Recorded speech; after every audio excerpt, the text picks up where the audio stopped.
જામનગરના જગામેડી ગામે ગ્રામ પંચાયતની ચૂંટણીનું વેરઝેર રાખીને વૃદ્ધ ખેડૂત પર જીવલેણ હુમલો કરવામાં આવ્યો છે।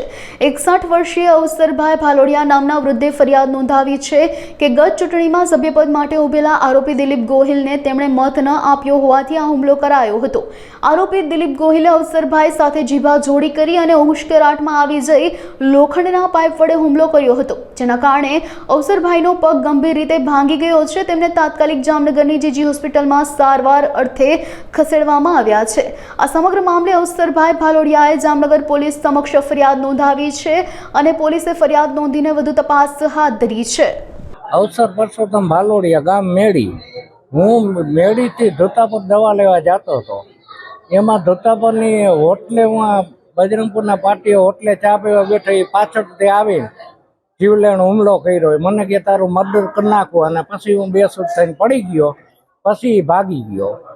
અને દિલીપ જીવરાજ